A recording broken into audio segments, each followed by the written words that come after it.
তাই আল্লাহ পাক রব্বুল আলামিন বলতেছেন ওয়া মা খালাকতুল জিন্না ওয়াল ইনসা ইল্লা লিয়াবুদুন।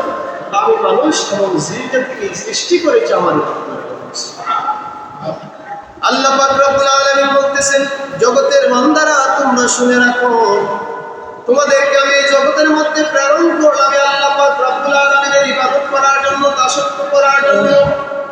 আর আমি আল্লাহ পাক রব্বুল আলামিনের দাসত্ব করার জন্য তোমাদেরকে আরো সুযোগ করে দিলাম, আরো তোমাদেরকে বোনাস হিসাবে আমি যা কিছু দান করলাম।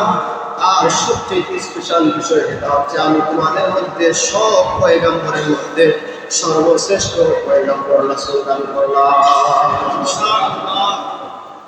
আল্লাহ পাক রব্বুল আলামিন বলতেছেন বান্দারা তোমরা শুনে নাও, শুনে নাও, আমি এই জমিনের মধ্যে সবচাইতে দামি মানুষ যিনি, এই জমিনের মধ্যে সবচাইতে শ্রেষ্ঠত্ব যার বেশি, এই জমিনের মধ্যে যাকে প্রেরণা করলে কুল কায়নাত আমি আল্লাহ পাক রব্বুল আলামিন সৃষ্টি করতাম না, আমি ইনসান জাতি সৃষ্টি করতাম না, জিন জাতি সৃষ্টি করতাম না, 18,000 মাখলুকাত সৃষ্টি করতাম না, এমনকি এই পৃথিবীর কুল কায়নাতের কোনো সৃষ্টি করতাম না, আসমান জমিন গ্রহ নক্ষত্র সবকিছু আমি আল্লাহ পাক রব্বুল আলামিন সৃষ্টি করতাম না।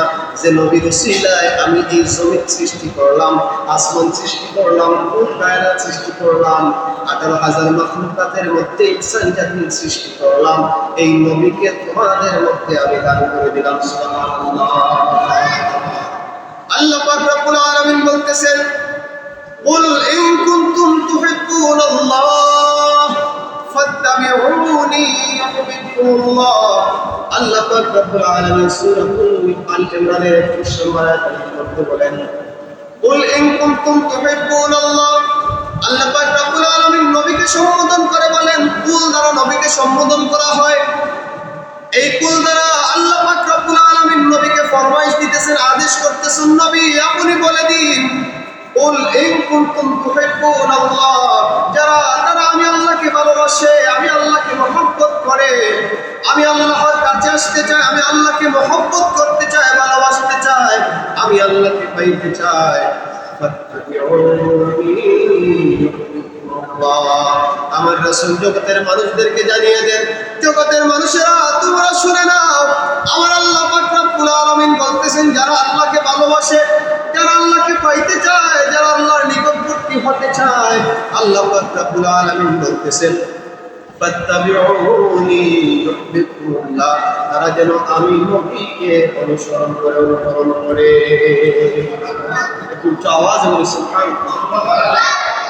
আল্লাহ পাক রব্বুল আলামিন বলতেছেন মানুষেরা তোমরা শুনে রাখো, শুনে রাখো, যখন তোমরা আমার নবীকে অনুসরণ করবে, অনুকরণ করবে, আমার নবীকে মহব্বত করবে, আমার নবীকে ভালোবাসবে, আমার নবী অনুসরণ করবে, আমার নবী ইত্তেবা করবে, তোমরা জেনে রাখো তোমরা আমার নবীর ইত্তেবা করতে দেরি হয়, তোমরা আমার নবীকে ভালোবাসতে দেরি হয়, আমি আল্লাহ ওই বান্দার হইতে দেরি হই না।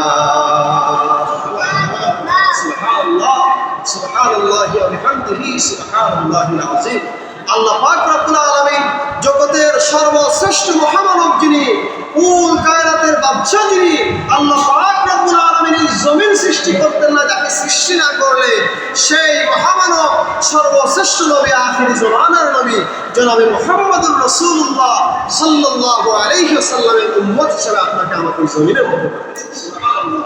এটা আমাদের জন্য একটা শ্রেষ্ঠত্ব, কারণ আমরা আল্লাহর নবীর উম্মত হিসেবে আমরা গর্বিত, কারণ আমরা নয় আখির জামানার নবীর উম্মত ব্যতীত সকল পয়গম্বরগণ আল্লাহর কাছে ফরিয়াদ করেছেন যে আমাকে যেন পয়গম্বর হিসাবে না পাঠিয়ে আখির জামানার নবীর উম্মত হিসাবে প্রেরণ করেছেন। সুবহানাল্লাহ।